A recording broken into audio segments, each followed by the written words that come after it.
محمد وآلہ واصحابہ اجمعین اما بعد فاعوذ باللہ من الشیطان الرجیم بسم اللہ الرحمن الرحیم الذین آمنوا وہاجروا وجاہدوا فی سبیل اللہ باموالہم وانفسہم اعظم درجۃ عند اللہ واولئک هم الفائزون صدق اللہ العظیم۔ قابل احترام قائدین جماعت اسلامی، اس محفل میں شریک قابل صد احترام زعمائے فیصل آباد،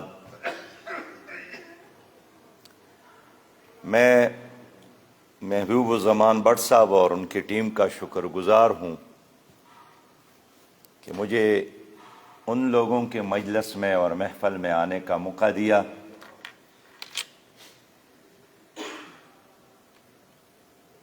جن کا یہاں آج کا ایکٹ لینا نہیں ہے، اللہ کے راستے میں دینا ہی ہے۔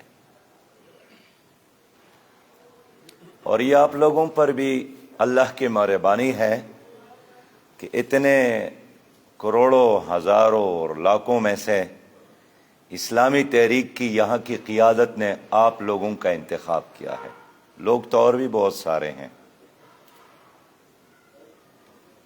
لیکن ہماری جماعت نے یہی سوچا ہے کہ یہ وہ لوگ ہیں جن کو بلایا جائے اور جن کے ساتھ اپنے درد دل کو اور اپنے پروگرام کو شیئر کیا جائے۔ یہ تو خیر آپ لوگوں کو معلوم ہوا کہ مقامی جماعت نے آپ لوگوں کو اس لیے بلایا ہے کہ اس شہر میں جو کام ہو رہا ہے وہ بیت المال کے بغیر، مالی قربانی کے بغیر ناممکن ہے۔ آپ سے پہلے لوگوں نے یہ کام کیا تھا اور اب آپ لوگوں نے یہ کام کرنا ہے۔ میں اس سے ہٹ کر کچھ تصاویر یا کچھ واقعات رکھنا چاہوں گا کہ آپ لوگوں کو اندازہ ہو سکے کہ ہم بارود کے ڈیر پر بیٹھے ہیں، اور اگر ہم نے اس ملک میں اللہ کی دین کے غلبے کے لیے ایک فیصلہ کن لڑائی نہیں لڑی تو ممکن ہے سمرقند اور بخارا اور اندلس کی طرح یہاں بھی مسلمانوں کے لیے سانس لینا، نماز ادا کرنا، تلاوت کرنا، داڑھی رکھنا، ماؤں بہنوں اور بیٹیوں کے سروں پر چادر رکھنا ناممکن ہو جائے گا۔ اور یہ کوئی افسانہ نہیں ہے۔ قرآن کریم کے بعد سب سے زیادہ مقدس کتاب احادیث میں سے بخاری شریف کی ہے، لیکن خود بخارا پر ایک ایسا زمانہ آیا کہ وہاں ہمارے ایک دوست گئے تھے، تو جمعے کا دن تھا، پوچھا کہ بھئی یہاں کوئی مسجد ہے؟ تو لوگوں نے بتایا کہ ہاں ہے۔ تو وہاں تالا لگا تھا۔ ان کے اڑوس پڑوس سے پوچھ کر معلوم ہوا کہ فلاں آدمی کے ساتھ چابی ہے۔ منت کر کے اس نے مسجد کھولی، مسجد میں جھاڑو دی، پھر پوچھا یہاں کوئی مسلمان بھی ہے؟ تو کسی نے بتایا کہ ہاں اس گلی میں ہے۔ وہاں گئے تو اس مسلمان کے گھر میں ایک بچہ تھا، حافظ قرآن تھا۔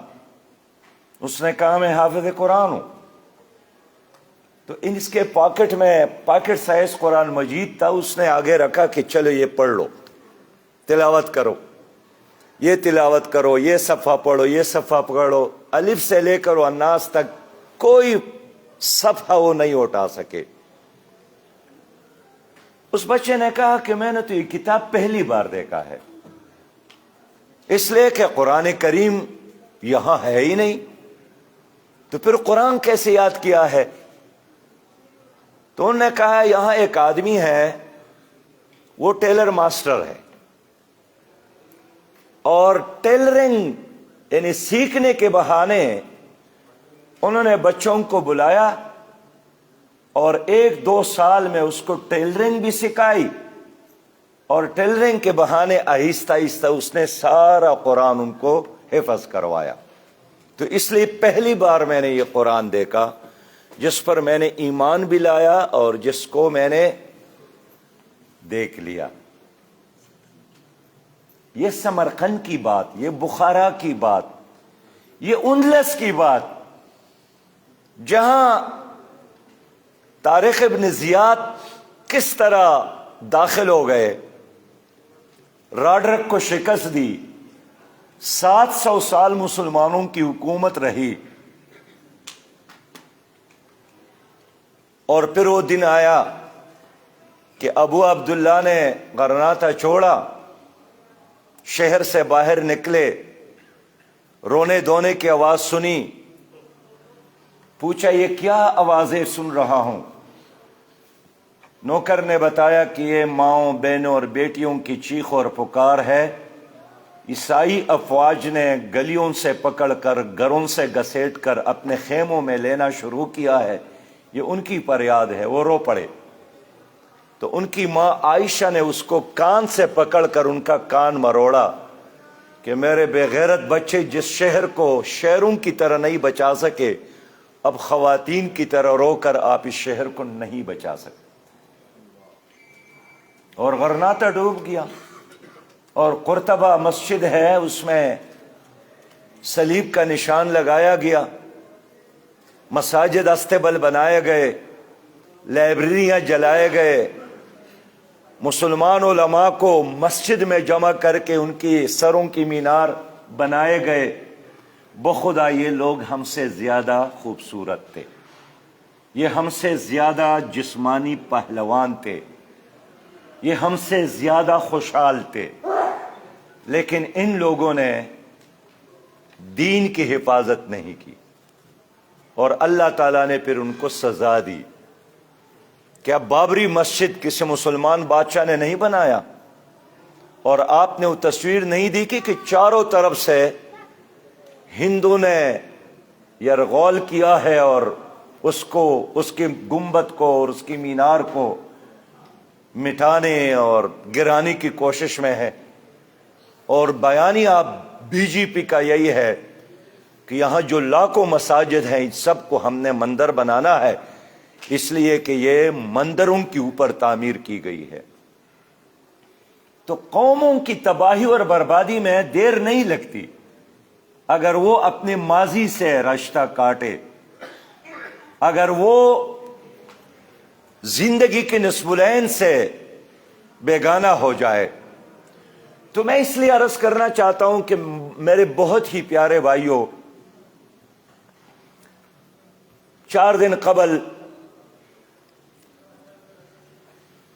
میں پشاور گیا تھا، ایک عبوری حکومت بنی ہے، وزیر تعلیم بنایا ہے خٹک ہے۔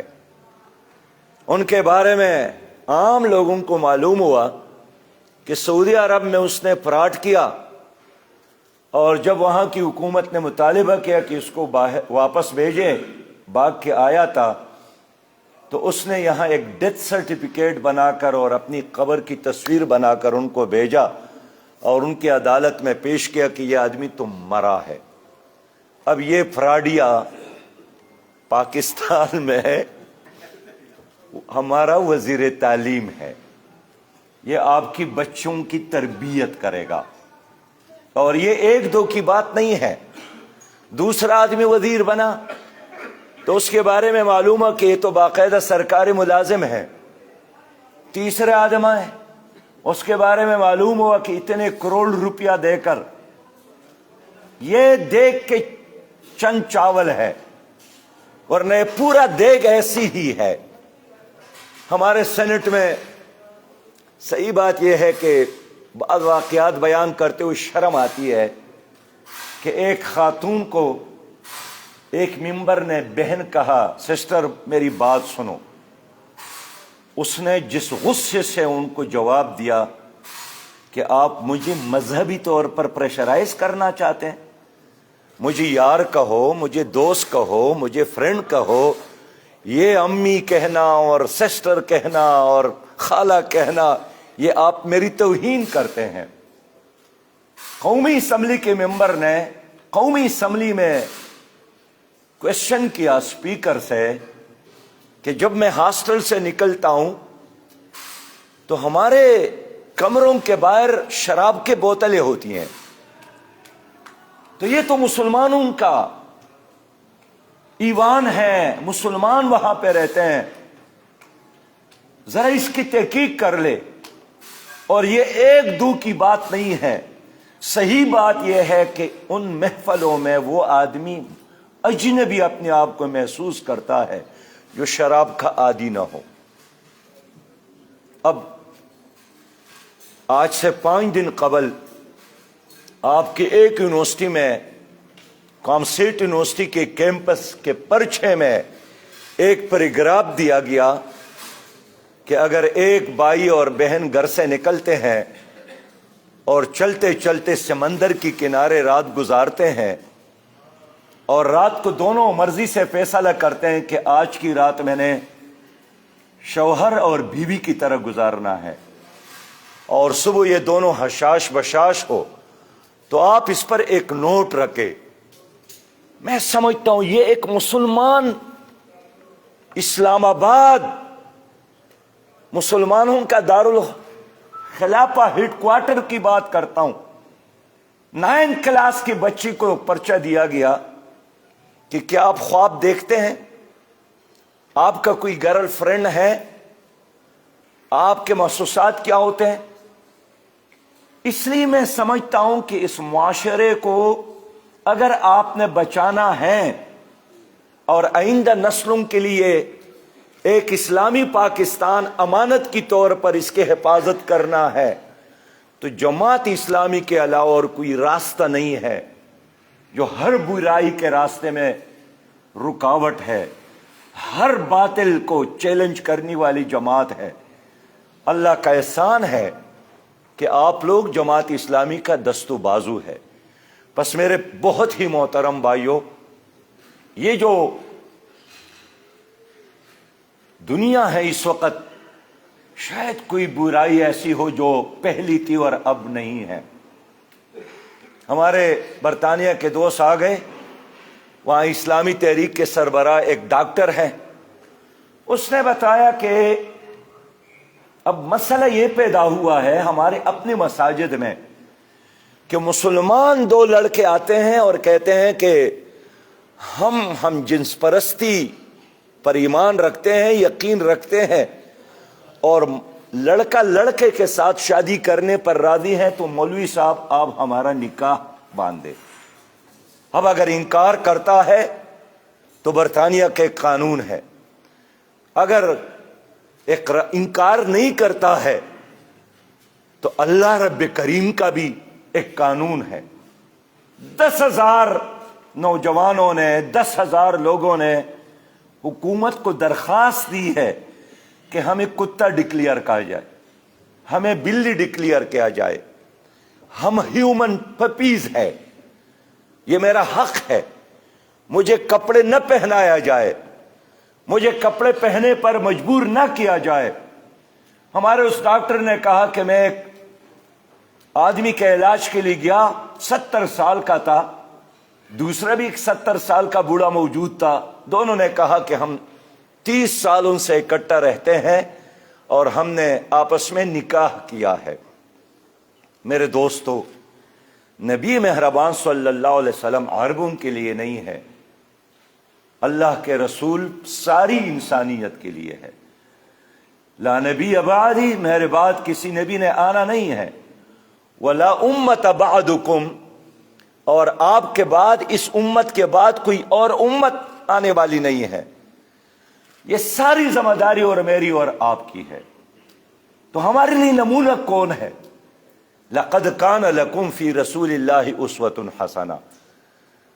پیارے بھائیو، اگر آپ دعا کرتے ہیں کہ مجھے جنت میں جانا ہے، دیدار، شفاعت، جام کوثر، جہنم سے نجات حاصل کرنا ہے، پھر راستہ وہی ہے، لقد کان لکم فی رسول اللہ اسوۃ حسنہ، حضور کے راستے پر چلے۔ یہ نہ سوچے کہ اکثریت کیا سوچتی ہے، یہ نہ سوچے کہ پڑوسی کیا کرتا ہے، یہ نہ سوچے کہ دنیا کیا کہتی ہے، یہ سوچنا ہے کہ کل حضور صلی اللہ علیہ وسلم کی خدمت میں کھڑا ہوں، جام شفاعت کا مطالبہ کروں تو میرے دامن میں کچھ جدوجہد ہو، میرے دامن میں کچھ قربانیوں کی داستانیں ہوں۔ یہ کب آپ کریں گے؟ اب میں سے تو اکثر یہاں بزرگ لوگ بیٹھے، ابھی تو آپ نے جانا ہے، اللہ کے حضور جانا ہے، تو آپ نے کبھی ایسے شخص کو دیکھا ہے کہ لوگوں نے اس کے لیے دعا مانگی ہو کہ دعا کرے عبداللہ صاحب کے لیے بہت بڑی پراپرٹیز بنائی ہیں، دعا کرے اس آدمی کے لیے بہت عظیم بینک اکاؤنٹ چھوڑا ہے؟ نہیں، اس کے لیے دعا ہے جنہوں نے اللہ کے خاطر زندگی گزاری ہو۔ بس میرے بہت ہی پیارے بھائیوں، ہم اس پاکستان کو اسلامی پاکستان بنانا چاہتے ہیں۔ اس وقت مسلمان بھی ہے یہاں پر، جس طرح انڈیا میں بھی 22 کروڑ مسلمان ہیں، یہاں بھی مسلمان ہیں۔ وہاں بھی عدالتوں میں اللہ کا نظام نہیں ہے، یہاں بھی نہیں ہے۔ وہاں بھی مخلوط نظام تعلیم ہے، یہاں بھی ہے۔ وہاں بھی سودی نظام ہے، یہاں بھی ہے۔ یعنی آپ سب تعلیم یافتہ لوگ ہیں۔ 1839 کا ربا ایکٹ چل رہا ہے سردار صاحب، 1839 کا ربا ایکٹ آج بھی موجود ہے، اور غیر اللہ اور باطل اتنا مضبوط ہے کہ آپ کے نظریاتی کونسل، وہ پاکی شرعی عدالت ایک نہیں بار بار بے شمار سفارشات کی سودی نظام کا خاتمہ ہو، لیکن جب وزیر خزانہ سود خور ہو، جب وزیر اعظم سود خور ہو، کیسا سودی نظام ختم ہوگا؟ میرے بہت ہی محترم بھائیوں، ملک میں ظلم ہے، جل رہا ہے۔ میں ابھی کراچی سے آیا ہوں، مجھے پولیس نے بتایا کہ ایک بڑی تعداد میں پنجاب اور خیبر پختونخوا کے لوگ اغوا ہو گئے ہیں اور اندرونی سندھ کے جنگلات میں زنجیروں سے باندھے گئے ہیں اور پیسے مانگ رہے ہیں۔ پولیس بے بس، آرمی بے بس، حکومت بے بس۔ میں نام جانتا ہوں، خاندانوں کو جانتا ہوں۔ یا تو آدمی خود بندوق اٹھا کر جہاد پہ چلے جائے، ورنہ کون سا ایسا در ہے جس کو ہم نے نہیں کٹایا؟ برکان کا مسئلہ صرف ایک کا نہیں ہے، بلوچستان کے ہر سردار ایسا ہی ہے۔ نجی جیل، نجی عدالتیں، نجی پانسی گھاٹ۔ انسان بہت محترم ہے۔ نبی مہربان صلی اللہ علیہ وسلم نے کعبے کا طواف کیا تو فرمایا کہ واللہ والذی نفسی بیدہ، اس ذات کی قسم جس کے قبضہ قدرت میں میری جان ہے، لحرمت المؤمن اعظم عند اللہ حرمت من کے، اے کعبہ، ایک مومن کی عزت اور احترام تیری عزت اور احترام سے بہت زیادہ ہے۔ آج وہ انسان کتنا ذلت اور رسوائی سے دوچار ہے جو لا الہ الا اللہ محمد رسول اللہ پر ایمان بھی رکھتے ہیں۔ گزشتہ دنوں میں یہاں سے ہو کر کوئٹہ پہنچا، 11 مزدور ذبح کیے گئے، 13 دن کوئٹہ کے چوک میں ان کی لاشیں پڑی رہیں۔ ان کا مطالبہ یہی تھا کہ عمران خان صاحب خود آ جائیں، ہمیں تسلی دے، ہم اس کو دفنائیں گے۔ 13 دن ہو گئے، عمران نے سٹیٹمنٹ دیا کہ مجھے بلیک میل کرنا چاہتے ہیں۔ میں جب بائی روڈ وہاں پہنچا، صبح 4:30 بجے تھے، سیدھا لاشوں کے پاس گیا کہ ہے کون جو ہمارے وزیر اعظم کو بلیک میل کر رہے ہیں؟ تو ان کے سرانے جو مائیں بہنیں اور بیٹیاں ہماری موجود تھی، ان کے دوپٹے پھٹے پرانے تھے۔ وہاں جو بچے رو رہے تھے ان کے پاؤں میں شدید سردی میں -4 ٹیمپریچر تھا رنداوا صاحب، -4، پلاسٹک کے چپل تھے۔ یہ تو اللہ مہربان ہے کہ آسمان نہیں گرتا ہم پر، زمین شق اور پھٹ نہیں جاتی، ورنہ کوئی ایسا کام نہیں ہے برائی کا، بربادی کا، تباہی کا اس ملک کا جس میں ہمارا یہ اشرافیہ ملوث نہ ہو۔ آج 170 ارب کے لیے کس طرح 23 کروڑ عوام کو یہاں سے پکڑا ہے، ہر جیب پر ڈاکہ ڈال رہی ہے حکومت۔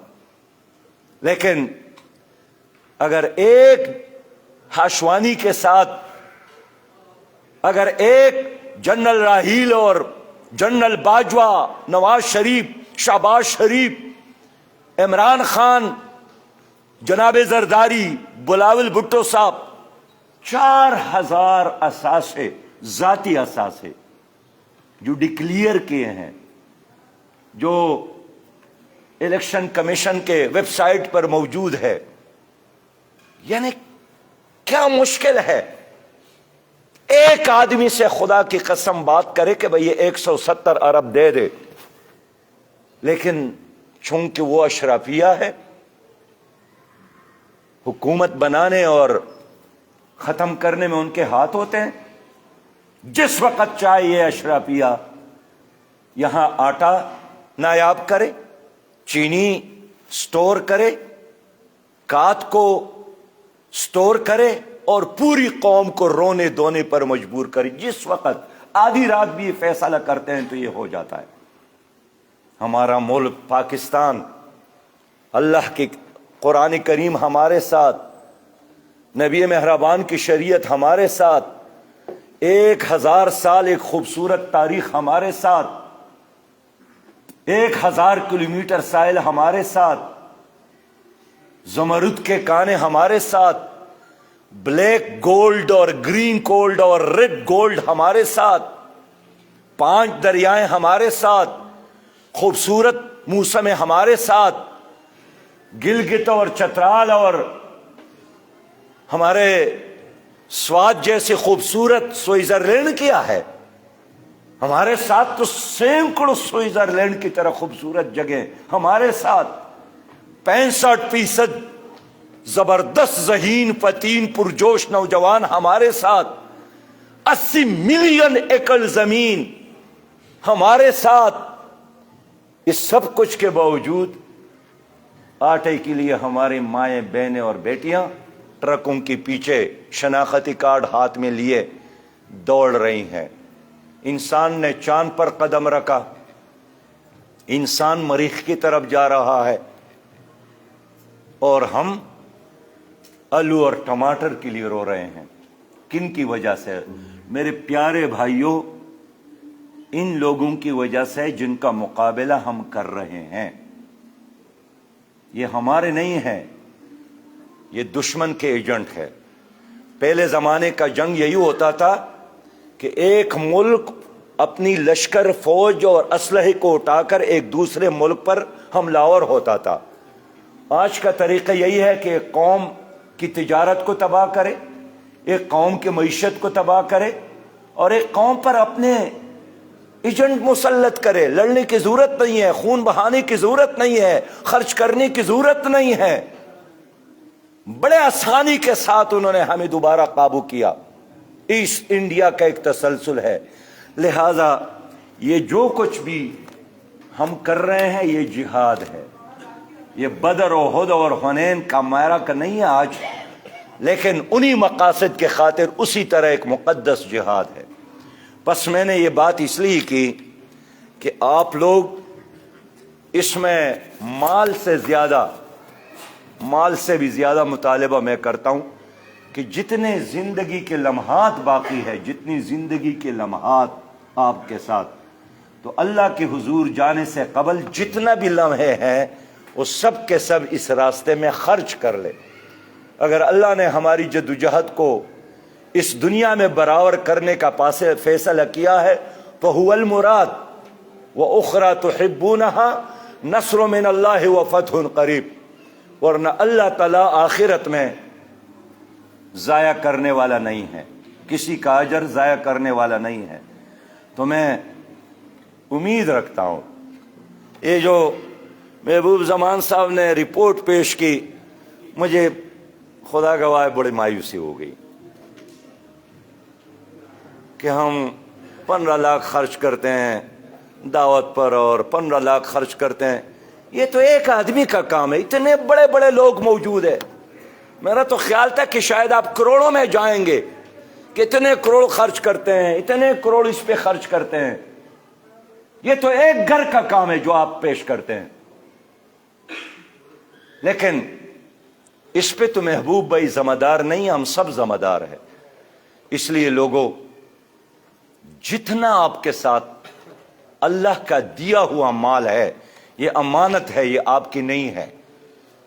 اس امانت کا حق یہی ہے کہ اس کو اللہ کی دین کے غلبے کے لیے بھی خرچ کرے، اور مال کے ساتھ جو جان اور صلاحیتیں ہیں، وَمِمَّا رَزَقْنَاهُمْ يُنْفِقُونَ، ڈاکٹر صاحب، وَمِمَّا رَزَقْنَاهُمْ يُنْفِقُونَ، جو اللہ کے راستے میں خرچ کرتے ہیں، وہ رزق جو ہم نے دیا ہے۔ علماء فرماتے ہیں کہ رزق کا مطلب کانا نہیں ہے، رزق کا مطلب صلاحیت ہے، رزق کا مطلب وہ مواقع ہے جو اللہ تعالیٰ نے آپ کو دی ہے۔ میں اسی پر اکتفا کرتا ہوں۔ میں نے تو ابھی اسلام آباد بھی جانا ہے، صبح تک پہنچنا ہے، تو اللہ تعالیٰ آپ لوگوں کو خیر سے نوازے، برکت سے نوازے، عزت سے نوازے، اور بخل سے بچا دے۔ بخل شیطان کی طرف سے ہے اور سخاوت رحمان کی طرف سے ہے۔ اللہ تعالیٰ ہمارے دلوں کو سخاوت کی نور سے منور کرے۔ وآخر دعوانا الحمد للہ رب العالمین۔